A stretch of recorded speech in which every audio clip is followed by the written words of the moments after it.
me a god. They call me a god. நம்ம சேனலோட பேர் யுவராக்ஷன். நான் உங்க யுவராஜ். கள்ளக்குறிச்சியிலேருந்து ஒரு 11 பேர் கிளம்பி மும்பை ஏர்போர்ட்டுக்கு போகிறாங்க. கொரோனாவில் அவங்க எல்லாருமே வேலையை இழந்திருக்கிறாங்க. சரி, குவைத்துக்கு போயிட்டு நம்ம வந்து வேலையில் செட்டில் ஆகிடலாம், நம்ம ஃபேமிலியெல்லாம் வந்துட்டு எப்படியாவது மேல் கொண்டு வந்துடலாம் அப்படின்னு ஒரு எண்ணத்தோட ஒரு ஏஜென்சி மூலயமா மும்பைக்கு போகிறாங்க. அந்த ஏர்போர்ட்டில் அவங்களுக்கு மிகப்பெரிய ஒரு ஷாக்கிங் நியூஸ் காத்துட்டே இருந்திருக்கு. அது என்னன்றதை பார்ப்போம். தமிழ்நாட்டில் கள்ளக்குறிச்சி அப்படின்னு ஒரு டிஸ்ட்ரிக்ட் இருக்குது. அந்த டிஸ்ட்ரிக்டில் ஒரு 11 யங்ஸ்டர்ஸ் என்ன பண்ணுறாங்க, அவங்களோட வேலையெல்லாம் இழந்துடுறாங்க. எப்படி இழக்கிறாங்கன்னா, இதுக்கு முன்னாடி கொரோனா வேவ் வந்தது இல்லையா, அந்த வேவ்ல அவங்களோட வேலை எல்லாத்தையும் இழந்துடுறாங்க. சரியா அவங்களுக்கு வேலை கிடைக்கல. ஏற்கனவே கொடுத்துட்டு இருந்த ஓனர் வந்து இப்போதைக்கு வேலை இல்லை அப்படின்னு சொல்லி எல்லா நேரத்துலையும் ஷட் டவுன் போட்டதால இவங்க வந்து அவங்களோட வேலையெல்லாம் இழந்துட்டாங்க. ஸோ இவங்க குடும்பமும் வந்து பொருளாதாரத்தில் ரொம்பவே அடிபட்டுருச்சு. சரி, இதுலேருந்து எப்படியாவது தான் குடும்பத்தை மீட்டு மேலே கொண்டு வந்துடணும் அப்படின்ற ஒரு எண்ணத்தால் இவங்க என்ன பண்ணுறாங்க, இன்டர்நெட்டில் சர்ச் பண்ணுறாங்க. சர்ச் பண்ணி ஒரு ஏஜென்சியை பிடிக்கிறாங்க. அந்த ஏஜென்சியில் இருக்கிற ஆளே, நான் கண்டிப்பாக உங்களை எல்லாரையும் குவைத் நாட்டில் வேலை வாங்கி கொடுத்துட்றேன், நீங்கள் அங்கே சம்பாரித்து உங்கள் வீட்டுக்கு அனுப்பி உங்கள் வீட்டில் இருக்கிறவங்களை எல்லா கடனையும் அடைச்சிடலாம் அப்படின்னு ஒரு நம்பிக்கைத்தனமான ஒரு நம்பிக்கையை கொடுக்கறதுனால இவங்களும் அந்த ஏஜென்சியை நம்பி முன் வராங்க. அப்படி அந்த ஏஜென்சியை காண்டாக்ட் பண்ணி பேசும்போது அவர் வந்து இவங்க எல்லாருக்கிட்டையும் நீங்கள் ஃபர்ஸ்ட் எனக்கு ஆன்லைனில் ஒரு 15,000 அனுப்புங்க, அதுக்கப்புறம் ஒரு வாரம் கழிச்சு எனக்கு ஃபோன் பண்ணுங்க அப்படின்னு சொல்கிறாரு. இவங்களும் 15,000 அனுப்பிடுறாங்க. அனுப்பிட்டு அவருக்கு கரெக்டாக சொன்ன டேட்டில் ஒரு வாரம் கழிச்சு ஃபோன் பண்ணுறாங்க. அவர் ஃபோன் எடுத்து நீங்கள் எல்லாருமே கிளம்பி மும்பைக்கு வந்துடுங்க, மும்பை ரயில்வே ஸ்டேஷன் வந்துடுங்க அப்படின்னு சொல்கிறாரு. இவங்களும் இங்கேருந்து கள்ளக்குறிச்சியிலேருந்து கிளம்பி மும்பை ரயில்வே ஸ்டேஷனுக்கு போகிறாங்க. அங்கே போனோன்னா அவர் வந்து இவங்க எல்லாரையும் வெல்கம் பண்ணுறாரு.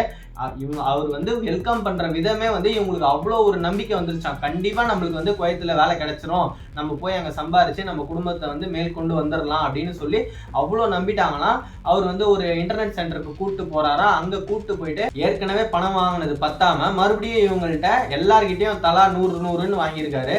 வாங்கிட்டு அவர் என்ன சொல்கிறாரு, எல்லா மெடிக்கல் சர்டிஃபிகேட்டையும் நான் பார்த்துக்கிறேன், சில இடத்துல வந்து கொஞ்சம் அட்ஜஸ்ட் பண்ணுற மாதிரி இருக்கும், அது எல்லாமே நான் கிளியர் பண்ணி விட்டுறேன் அப்படின்னு சொல்லி இவங்க எல்லாரையும் திருப்பி கள்ளக்குறிச்சிக்கு ட்ரெயின் ஏற்றி அவரே அனுப்பிச்சிருக்காரு. அனுப்பிட்டு ஒரு 2 வாரம் கழிச்சு மறுபடியும் எனக்கு கால் பண்ணுங்க அப்படின்னு சொல்கிறாரு. இவங்களும் 2 வாரம் கழிச்சு கால் பண்ணுறாங்க.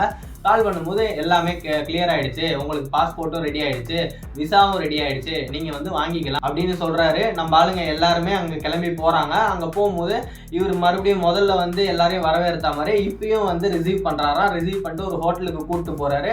அங்கே கூட்டிகிட்டு போயிட்டு எல்லாருக்கிட்டையும் பாஸ்போர்ட்டு, விசா, ஏர் டிக்கெட் முதற்கொண்டு எல்லாமே கொடுத்துட்றாரு. பாருங்கள், உங்களுக்கு விசாவும் சேங்ஷன் ஆகிடுச்சு, ஏர் டிக்கெட்டும் கிடச்சிருச்சு அப்படின்னு சொல்லவே நம்ம ஆளுங்களுக்குலாம் ரொம்ப சந்தோஷமாயிடுச்சு. சந்தோஷமாக அவர் மேலே இருக்க நம்பிக்கை இன்னமுமே இன்க்ரீஸ் ஆகிடுச்சு. சரி, யாராலையும் இவ்வளோ சீக்கிரம் டக்குன்னு விசாவும் அவர் ஏர் டிக்கெட்டும் வாங்கி கொடுக்க முடியாது இல்லையா, அப்படின்றதுனால நம்ம ஆளுங்க எல்லாருமே அவரை நம்பிடுறாங்க. அதுக்கப்புறம் அவர் என்ன கேட்குறாரு, மொத்தம் 11 பேர் இருக்கீங்க, ஒரு ஆளுக்கு 50,000 ரூபாய் அப்படின்னு சொல்லி தனித்தனியாக என்கிட்ட பைசா கொடுங்க அப்படின்னு சொல்கிறாரு.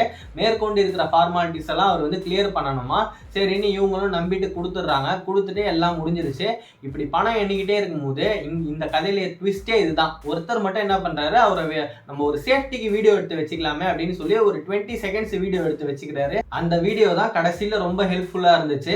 அது வீடியோ பார்க்கும்போது உங்களுக்கே லாஸ்ட்டில் புரியும். இவர் வந்து பணம் எண்ணிட்டு எல்லாம் ஓகே ஆகிடுச்சு. சரி, ஓகே, இப்போ நீங்கள் தனியாக கிளம்பி இன்டர்நேஷனல் ஏர்போர்ட்டுக்கு போங்க, நான் தனியாக கிளம்பி வரேன் அப்படின்னு சொல்கிறாரு. இவங்க ஏன்னு கேட்கும்போது, இல்லை நான் முன்னாடி போய் கொஞ்சம் ஃபார்மாலிட்டிஸ் எல்லாம் முடிக்க வேண்டியது இருக்குது, அதனால நான் வந்து தனியாக போகிறேன், நீங்கள் தனியாக வாங்க அப்படின்னு சொல்லிடுறாரு. இவங்க எல்லாம் கிளம்பி போகிறாங்க. ஏர்போர்ட்டு உள்ளே போயிட்டு அங்கே வந்து இந்த விசாவையும் டிக்கெட்டையும் காட்டுறாங்க. அங்கே தான் இவங்களுக்கு பெரிய ஷாக்கிங்கே காத்திருக்கு. அதை செக் பண்ணிவிட்டு இது ரெண்டுமே ஃபேக்கு அப்படின்னு சொல்லிட்டாங்க. இது ரெண்டுமே ஃபேக்கு, இன்னும் கொஞ்ச நேரம் நீங்கள் இருந்தீங்கன்னா அவங்க எல்லாரையும் அரெஸ்ட் பண்ண வேண்டியது வரும் அப்படின்னு சொல்கிறாங்க. நம்ம ஆளுங்களுக்கு என்ன நடக்குதுன்னே புரியல. இவருக்கு ஃபோன் பண்ணாலும் இவரோட ஃபோன் சுவிட்ச் ஆஃப்னு வருது. அங்கே வந்து நடந்தது எல்லாத்தையும் சொல்கிறாங்க. அவங்க என்ன சொல்கிறாங்கன்னா, நீங்கள் வந்து உண்மையாகவே ஏமாந்து தான் இருக்கீங்க, நீங்கள் யாரால ஏமாந்தீங்களோ அந்த நபர் மேலே போலீஸ் ஸ்டேஷனில் போயிட்டு கம்ப்ளைண்ட் ஃபைல் பண்ணுங்கள், முதல்ல இந்த இடத்த விட்டு காலி பண்ணுங்கள், பேசஞ்சர்ஸ்க்கு டிஸ்டர்ப் பண்ணாதீங்க அப்படின்னு அவங்க வந்து ஏர்போர்ட்லேருந்து இவங்க எல்லாரையும் வெளியே அனுப்பிச்சிடுறாங்க. இவங்க என்ன பண்ணுறாங்க, மறுபடியும் தங்கியிருந்த அதே லாட்ஜுக்கு வராங்க.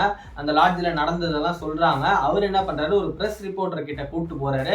ஏன்னா எடுத்தோன்னே அது வந்து மும்பை, நம்பாலும் எல்லாரும் தமிழ் ஆளுங்க, அங்கே ஹிந்தி, ஸோ கம்யூனிகேஷன் ப்ராப்ளம் இருக்குன்றதுனால அவர் வந்து ஒரு ப்ரெஸ் ரிப்போர்ட்டரை இன்ட்ரடியூஸ் பண்ணி விடுறாரு. அந்த ப்ரெஸ் ரிப்போர்ட்டரு கமிஷனர் ஆஃபீஸ்க்கு கூட்டிகிட்டு போகிறாரு. அங்கே போய் இவங்க நடந்ததெல்லாம் விலாவரியாக சொல்லும் போது, இந்த மாதிரி வந்து ஒரு கேரளாலேருந்து ஒரு ஏஜென்சி மூலமா எங்களை காண்டாக்ட் பண்ணி பேசினாங்க, அவர் பேர் வந்து சம்சுதீன் அப்படின்னு சொல்லி அந்த 20 செகண்ட்ஸ் வீடியோவை அந்த நேரத்தில் ப்ரொடியூஸ் பண்ணுறாங்க கமிஷனர் கிட்ட. அவர் அதை பார்த்துட்டு மும்பை ஃபுல்லாக பப்ளிஷ் பண்ணுறாரு.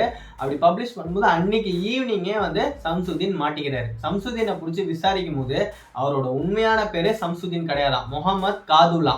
இப்படி வந்து மாற்று பெயரை யூஸ் பண்ணி எல்லாரையும் ஏமாத்திட்டு வர்றாரு. மேற்கொண்டு அவர் கையில இன்னும் ஒரு 50 பாஸ்போர்ட் வேற இருக்கான். அதாவது இப்ப நம்ம கண் எதிர்க்க இருக்கிறது 11 பேர். அப்ப இன்னும் ஒரு 50 பாஸ்போர்ட்னா அப்ப இது வரைக்கும் இவர் பொய்யான பேரை யூஸ் பண்ணி மொத்தம் எத்தனை பேரை தான் ஏமாத்தி இருக்காரு அப்படின்னு ஒரு பெரிய ஷாக்கிங் நியூஸா இருக்கு. அன்னைக்கு ஈவினிங் மும்பைல இதுதான் பெரிய ஷாக்கிங் நியூஸே. ஸோ ஃபர்தரா என்ன பண்றாங்க, இவர் வந்து அண்டர் கஸ்டடியில எடுத்துடுறாங்க.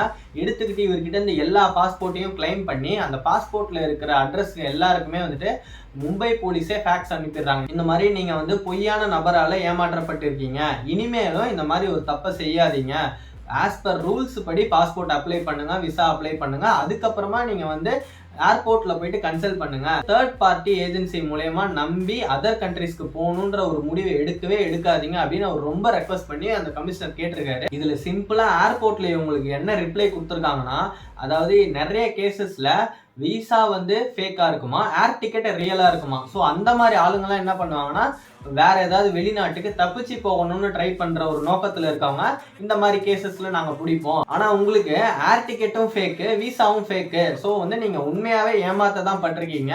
அதனால தயவு செய்து மற்ற பேசஞ்சர்ஸ்க்கு நீங்க டிஸ்டர்ப் பண்ணாம உங்க டிஸ்கஷன் எல்லாம் ஏர்போர்ட்டுக்கு போய் வெளியே வச்சுக்கோங்க அப்படின்னு ரொம்பவே ஒரு மாதிரி கேஷுவலான பதிலை கொடுத்துருக்காங்க.